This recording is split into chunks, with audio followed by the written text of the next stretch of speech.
Hello, and welcome back to another episode of Coast to Coast Hockey. Today we're going to be doing the season preview for the Anaheim Ducks. My name's Cameron. I'm Noel. And I'm Nick. Time to get into it.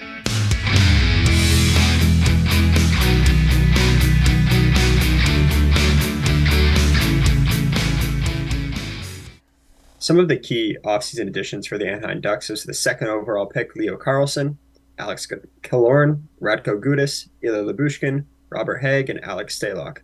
Stalock's an interesting pickup as he had some solid games for a terrible Chicago team last year. He had a 908 save percentage and a 3.01 goals against average through 27 games, which is pretty impressive considering the state of the Chicago team last year.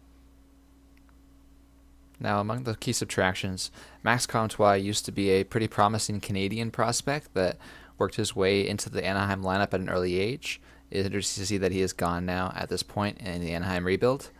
Also, Kevin Shattenkirk, his time in Anaheim has come to an end, and a few other depth defensemen, depth centermen, and Anthony Stolarz are also on their way out. Now, regarding the biggest arrivals, Alex Killorn was the biggest poster boy for this scenario. He signed a 4-year, $6.25 million AAV deal with the Anaheim Ducks, and no one saw it coming. This is a team that is definitely rebuilding.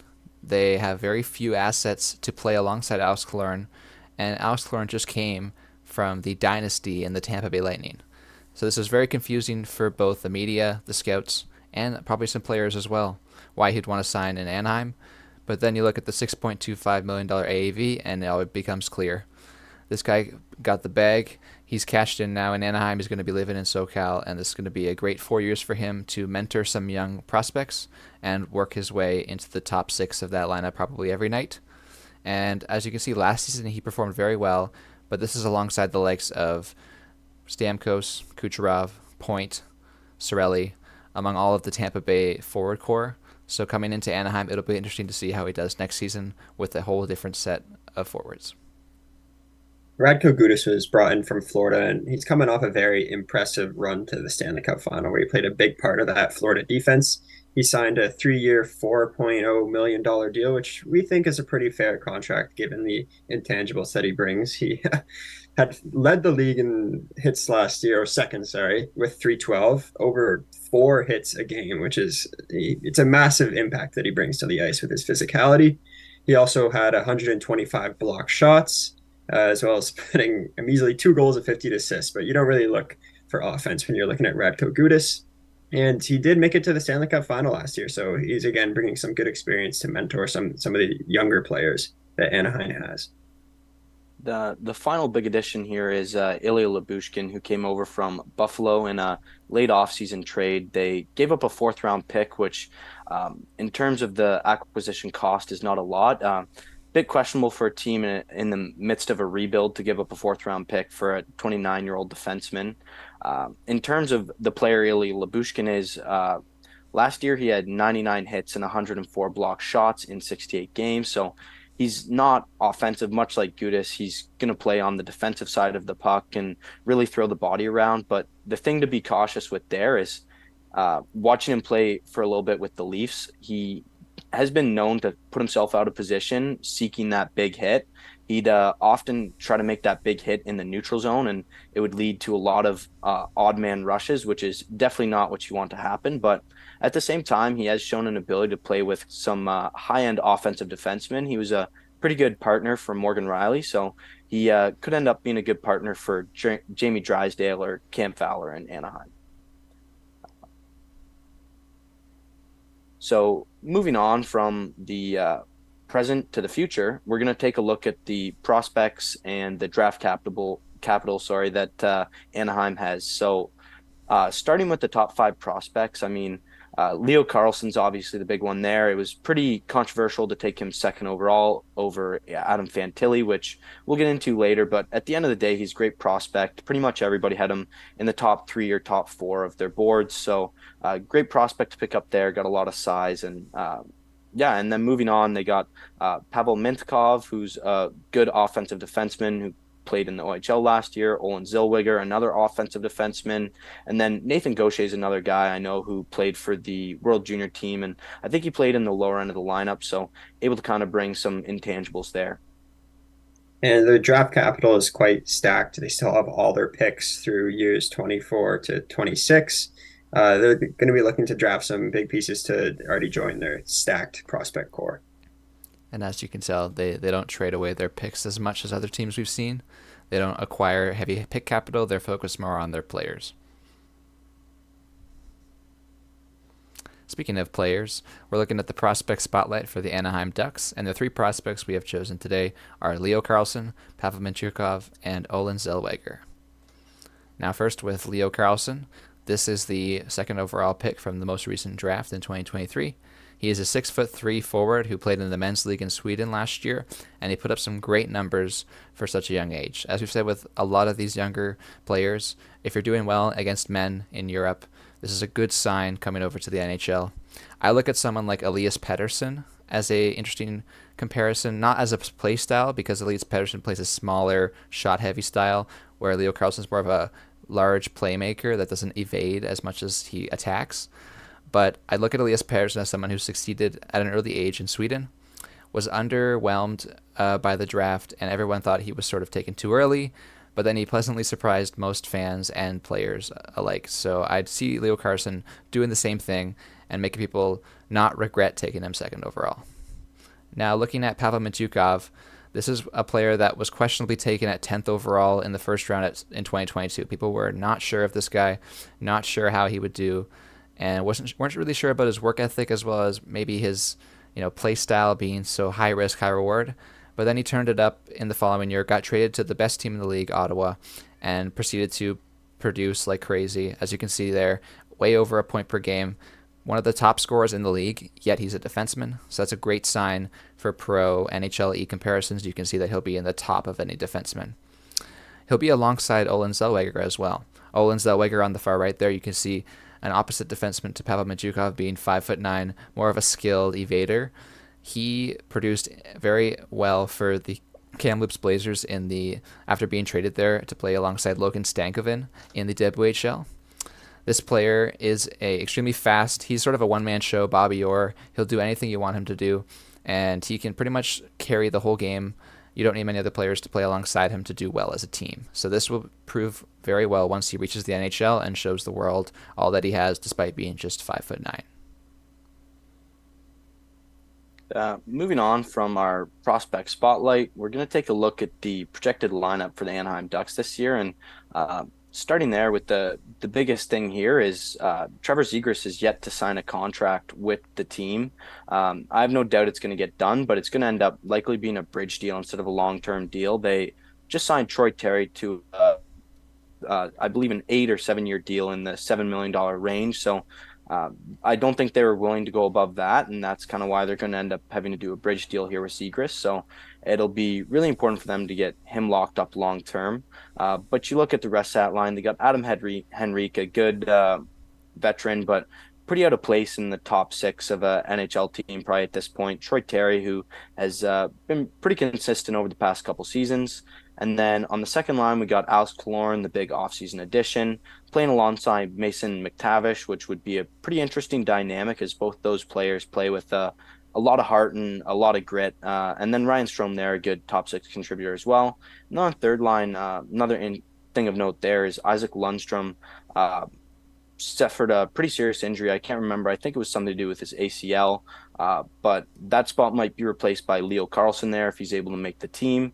But Frank Vetrano and Jakob Silverberg are both very good players to have on any third line in the NHL. Could honestly push for top 6 minutes as well. And then the fourth line, you got Max Jones, Benoit, not exactly sure how to pronounce his last name, but you got him down the middle, and then Brett Leeson. And then pushing into the lineup, you got Brock McGinn and Sam Carrick, both some NHL vets who've traveled around a bit and could see some playing time as well. Moving on to the defensive pairs, you're looking at another bottom of the league team with a subpar defensive core but full of some promise. You've got Jamie Drysdale, the former sixth overall pick, and Jackson Lacombe, who's just finished college. He finished all 4 years and now is signed with Anaheim. Those two guys are the key pieces to Anaheim's defensive future, alongside Zellweger and Binchukov that I mentioned before. You've got longtime Anaheim Duck Cam Fowler holding up the rear, and you've added Radko Gudas, Ilya Lyubushkin, and Robert Haig as well to fill out the six. So this pretty much proves to the NHL that yes, we are an NHL team. We have serviceable guys that are going to play for our team. We're not just going to find a bunch of AHLers and fill the bottom of our lineup with those guys. We have signed purposefully Radko Gudas and Ilya Lyubushkin to take care of our younger guys and hit our way into wins. And finally, looking at their goalies, we have John Gibson as a starting goalie, who's been a household name for a while now, but has had some tough seasons in the past, or in recent years, sorry. And then we have Lucas Dostal, who was the backup last year and gone to some games and looked pretty promising. He's a young guy, third round draft pick, so he's looking to take another step forward. And Alex Stalock, as I mentioned before, he had some great games for Chicago last year, so that'll be an interesting backup position behind John Gibson. So he's going to take the reins and run with it. And moving on to our storylines for the 2023 season for the Anaheim Ducks. The first one, just related to what Noel said, is the fact that John Gibson requested a trade, I believe, at the beginning of the offseason. He's had a pretty tough go over the past few seasons. I think his numbers have been declining year over year. Last year, he put up a .899 save percentage and a pretty dreadful 3.99 goals against, almost four goals against per game. I mean, that's playing in front of, I believe it was the worst, if not one of the worst defensive cores in the NHL last year. But in terms of team looking to add goaltending help, this is a player who's still got quite a bit of pedigree. A team that comes to mind is probably the Los Angeles Kings. But at the end of the day, this is a player who's been in the rumor mill for a number of years, and it hasn't gotten done. So it kind of begs the question as to why and what teams would really be willing to give up to acquire this player. When that trade request came out, I think it was Frank Saravelli that reported on it. I'm not too sure, but he said it like he stated that John Gibson said he refused to ever play another game for the Anaheim Ducks. When then John Gibson's agent said that wasn't completely true. So there's been a bit of a mystery surrounding John Gibson's trade request, but I think a change of scenery would be beneficial for him. Yeah, this is an all-star goaltender on a different team. He dominated in the OHL with Kitchener Rangers. He played well in America as well. So this is a guy that has had some great years, but could prove to be an all-star goaltender once again if he's behind a better lineup, perhaps. Yeah, I totally agree. I mean, I think there's been a lot of John Gibson slander over the past couple of years, and it's understandable. But at the same time, like you said, Nick, I think on not any other team, but most other teams, he'd be a much better goaltender, and he'd probably have above 900, maybe an above 910 save percentage. That slander is just from upset fantasy owners that drafted him because of his name. Moving on to our next storyline here, it's a bit more of a question, but just wondering whether their young stars are going to really take a big step coming into next year. So looking at the guys we have there, Mason McTavish in his rookie year last year had 17 goals and 26 assists for 43 points in 80 games. So not a bad rookie season by any stretch of the imagination. But in terms of Jamie Drysdale, he was only able to play 8 games last year before suffering an injury, had no points in any of those games. So that was pretty alarming, but such a small sample size. The year before that, he was able to put up 32 points in 81 games. So whether he can add on to that and get up to 40, 50 points will be a big question. And then finally, Trevor Zegras is, I think, this might be a bit of a hot take, but I think he's one of the most overrated players in the NHL right now. He's a great young player with a lot of skill, but people seem to think he's already able to drive a team on his own, and that's definitely just not the case. 2 years ago, last year, he had 23 goals and 42 assists for 65 points in 81 games, which isn't bad at all. But when you compare it to the year before, that's only 4 more points, and he played 6 more games than that season. So that's really not the progression you want to see from the guy who's really supposed to be their franchise player. And I definitely think he can be. I think a big step is going to be surrounding him with better players. That's probably why they brought in Killorn and some guys like that. But I just don't know if you're quite seeing the progression that you'd think or you would have wanted to see from Zegras at this point. Do you guys think Zellweger and Michikov, I don't know if I pronounced his name right, are going to crack the lineup at all this year? Yeah, it's difficult. As I mentioned, they filled their slots with those guys that they Yeah, signed, Haig, Labushkin, and Gudis, but injuries can happen, and those guys will be knocking on the door for sure. And it'll make it for a competitive training camp that otherwise would not be there without these guys.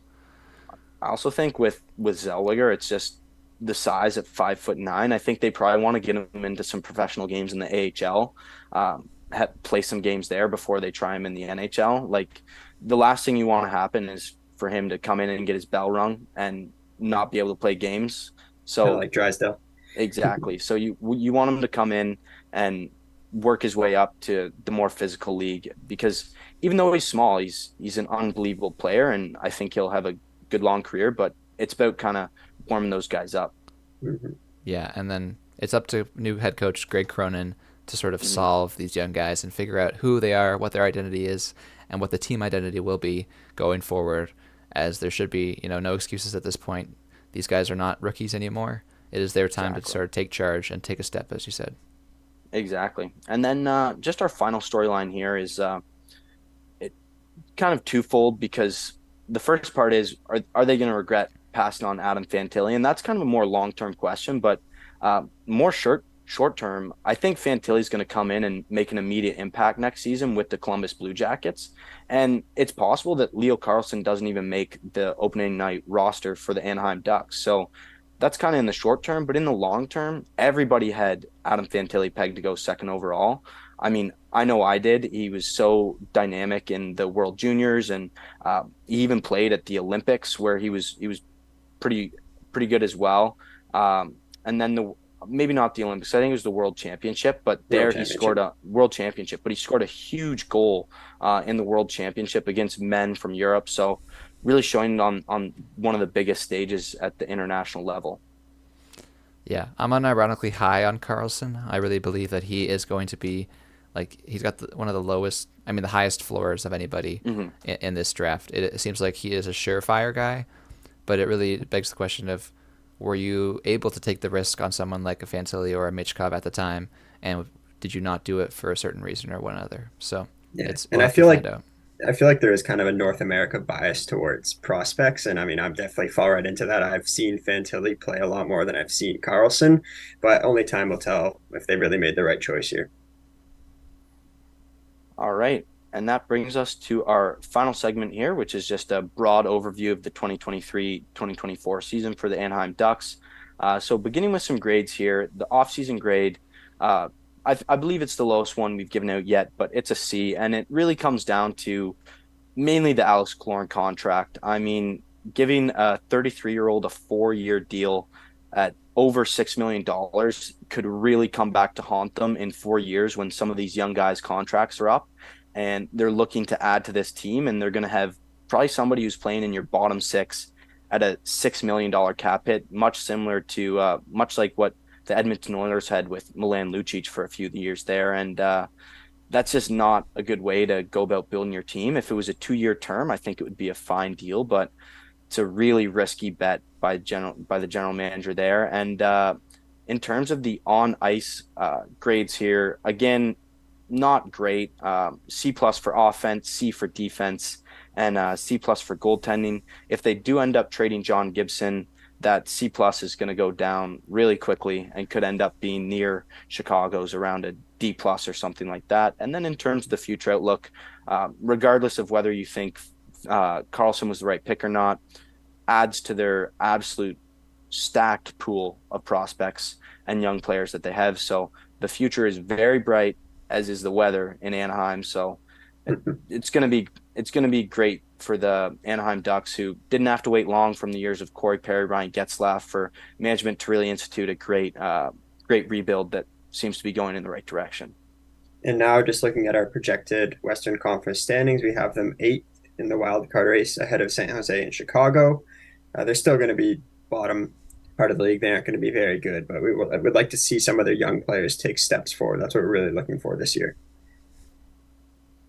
In terms of our individual rankings for Anaheim, Nick had them 29th, I had them 28th, and Noel had them 29th as well. So right in the same range there, bottom of the league, as Noel said, and that's obviously why they're this early in the series as we go reverse order of our projected standings for next year, team by team. Uh, so stay tuned for the next teams to come. Thanks so much for watching. Really enjoying this so far. Hope you guys enjoy the video. If you did, like, comment, and subscribe. Thanks so much.